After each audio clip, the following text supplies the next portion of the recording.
என் மனம் சோர்ந்து போகும் வேளை உன்னை கூவி அழைப்பேன். இறைவா இறைவா இறைவா இறைவா, தாய்மடி சேரும் சேய் போல ஓடி வருவேன். என் மனம் சோர்ந்து போகும் வேளை உன்னை கூவி அழைப்பேன். தாய்மடி சேரும் சேய் போல ஓடி வருவேன்.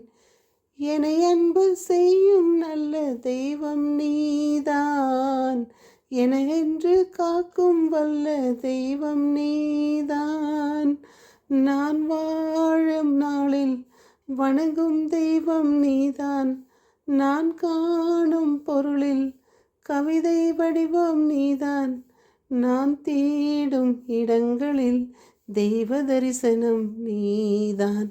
எங்கெங்கோ தேடி தேடி தேடி தேடி தேடி அலைந்தேன் தேவா, என்றென்றும் பாடி பாடி உன்னை அழைத்தேன் பாதை நீனாதா.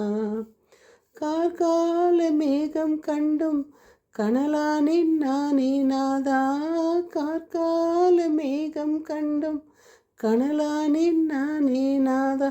இதயம் திறந்து உதயம் காண உனதருள் தாரும் இறைவா, எங்கெங்கோ தேடி தேடி தேடி அலைந்தேன் தேவை நீ தேவா. ஆம், இன்று 31 கடைசி மாதத்தின் கடைசி நாளில் இருக்கிறோம். இறைவனை நாம் எங்கெல்லாம் தேடுவோம், எந்த இடத்தில் நமக்கு ஒரு எக்ஸாம்பிள், நமக்கு எங்கேயோ ஒரு இடத்துல இப்போ ஃப்ரீயாக எதனா கிடைக்குதுன்னா ஓடுவோம். அதே நாம் இறைவனை தேடும்போது எந்த இடத்தில் தேடுவோம், அதுக்கு ஆண்டவர் கொடுக்குற ஒரே ஒரு எக்ஸாம்பிள் இன்றைய தூய நற்செய்தி மத்தேயு 13:44-46. ஒருவர் தமக்குள்ள சொத்து யாவற்றையும் விற்று அந்த நிலத்தை வாங்கி கொள்வார். ஏன்னா அது நல்ல முத்துக்களை கண்ட ஒருவர் தம்மிடம் உள்ளதை விற்று அதை வாங்கி கொள்கிறார். விண்ணரசு இதற்கு ஒப்பாகும். ஒருவர் நிலத்தின் புதையலை கண்டால் தம்மிடம் இருப்பதை விற்றுவிட்டு புதையல் உள்ள நிலத்தை வாங்கி கொள்கிறார். விண்ணரசு இப்புதையலுக்கு ஒப்பாகும்.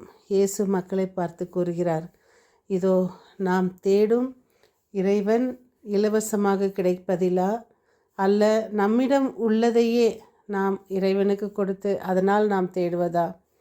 நாம் தினம் வாசித்து கொண்டு வருது சங்கீத தொடர்ச்சி 35, 11, 12, 13. பொய் சான்று சொல்வோர் எனக்கு எதிராக எழுகின்றனர், எனக்கு தெரியாதவற்றை பற்றி என்னிடம் வினவுகின்றனர்.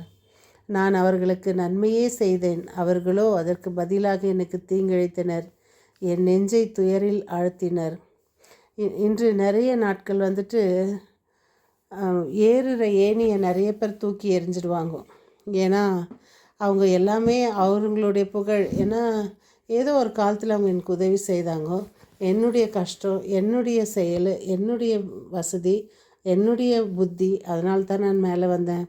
ஆனால் என்றும் நாம் ஏறின ஏணியை, நாம் காலடியை எடுத்து வைத்த முதல் படியை நாம் மறக்கக்கூடாது. அந்த முதல் படி இல்லை என்றால் நம் முன்னேற்றத்திற்கு வழியே கிடையாது. அதனால் நாம் என்னத்தான், நானும் அவர்கள் நோயுற்றிருந்த போது சாக்குடை உடுத்தி கொண்டேன், நோன்பிருந்து என்னை வருத்தி கொண்டேன், முகம் குப்புற விழுந்து மன்றாடினேன். நாம் ஒருவருக்கு என்றைக்குமே நல்லது செய்து கொண்டே இருக்கணும். ஏன்னா ஒருவர் நாம் செய்யும்போது அவர்கள் நமக்கு தீங்குத்தான் செய்வார்கள். ஒரு சின்ன எக்ஸாம்பிள் பாருங்கள். பற்கள் பல நாவுகள் மத்தியில் இருக்குது. அந்த பற்களுக்கு ஏதாச்சும் ப்ரொடெக்ஷன் இருக்கா? இப்போ நாக்குக்கு எதனா ப்ரொடெக்ஷன் இருக்கா? இல்லை. அதை சுற்றி வெறும் பற்கள் தான். நம்மளை சுற்றி வெறும் விரோதிகள் இருக்கும்போது நம்ம கவலையே படக்கூடாது. ஏன்னா அதில் நம்ம வளைந்து நெளிந்து நம்மை காப்பாற்றிக்கொள்ள இறைவன் நமக்கு உதவுவார். நாம் இன்றைய வாசகம் எரேமியா நூலிலிருந்து. எரேமியா, தீராத வேதனை நீ திரும்பி வந்தால் என் முன் வந்து நிற்பாய், நான் உன்னை அவர்கள் முன் வெங்கல சுவராக்குவேன். ஆண்டவரின் வாக்கு எரேமியாவுக்கு.